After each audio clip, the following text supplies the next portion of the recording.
Alat deteksi janin antara ilmu kedokteran dan syariat, antara dalil dan fakta ilmiah. Sebelum memasuki inti permasalahan, hendaknya kita tanamkan bersama dalam hati kita bahwa khabar yang terdapat dalam Al-Quran dan hadis yang sahih tidak mungkin bertentangan dengan fakta yang nyata. Sebab fakta adalah suatu hal yang pasti, dan dalil yang sahih dan jelas juga sesuatu yang pasti. Sedangkan tidak mungkin dua hal yang pasti itu bertentangan.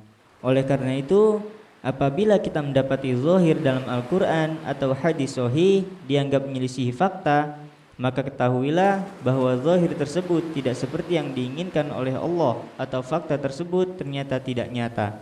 Sebab tidak mungkin fakta nyata bertentangan dengan Al-Quran selama-lamanya, karena Al-Quran itu dari Allah yang Maha Mengetahui. Alat deteksi janin ini adalah sebuah fakta nyata yang sangat lucu bila diingkari. As-Safarini berkata, segala sesuatu yang bisa diketahui dengan panca indera dan akal, mengingkarinya adalah kejahilan dan ejekan yang nyata. Maka sesuatu yang diketahui dengan panca indera tidak mungkin diingkari. Bahkan siapa yang mengingkarinya dengan embel-embel syariat, berarti dia telah menodai syariat. Alat deteksi bukan menyingkap ilmu gaib. Sesungguhnya Allah Subhanahu wa ta'ala berfirman, yang artinya, maka apakah mereka tidak memperhatikan Al-Quran? Kalau kiranya Al-Quran itu bukan dari sisi Allah, tentulah mereka mendapat pertentangan yang banyak di dalamnya. Quran Surat An-Nisa ayat 82. Bila kita cermati masalah ini secara tenang, ternyata tidak ada kontradiksi antara dalil-dalil ini dan alat modern tersebut.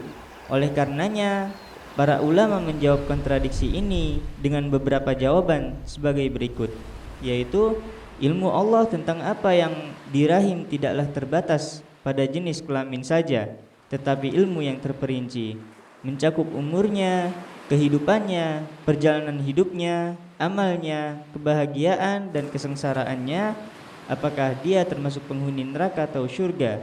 Oleh karena itu, dalam hadis Abdullah bin Mas'ud, Nabi SAW bersabda, yang artinya, sesungguhnya salah seorang di antara kalian dikumpulkan penciptaannya di rahim ibunya selama 40 hari, kemudian menjadi segumpal darah selama 40 hari, kemudian menjadi segumpal daging selama 40 hari, kemudian diutus malaikat untuk meniupkan ruh padanya, dan diperintahkan dengan 4 kalimat, menetapkan rezekinya, ajalnya, amalnya, sengsara atau bahagianya. Hadis riwayat Bukhari 3208 dan Muslim 2643. Dari sini dapat kita tarik kesimpulan bahwa alat deteksi jenis kelamin tersebut tidak bertentangan dengan ayat dan hadis, karena itu hanya gaib yang relatif saja, yang bisa diketahui oleh dokter dengan alat-alat pembantu. Ini bukan perkara gaib yang hanya diketahui oleh Allah semata. Imam Al-Qurtubi menyebutkan, jenis kelamin janin bisa diketahui dengan pengalaman panjang, dan terkadang pengalaman dan perkiraan tersebut melesat sehingga ilmu yang hakiki tetap hanya Allah yang mengetahui.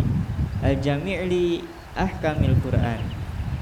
Kesimpulannya, dari keterangan dan nukilan ucapan para ulama di atas, dapat kita tarik kesimpulan sebagai berikut. Yang pertama, boleh seorang wanita memeriksakan kandungannya untuk mengetahui jenis kelamin calon bayinya. Yang kedua, tidak mungkin Al-Quran dan hadis yang jelas bertentangan dengan fakta.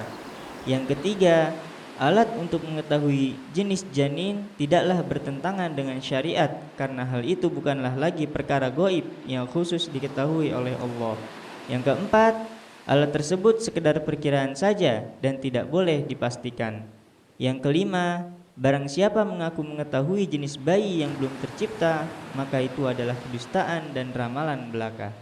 Artikel ini dikutip dari abiubaidah.com dengan judul Deteksi Janin Antara Ilmu Kedokteran dan Syariat. Semoga bermanfaat. Barakallahu fiikum.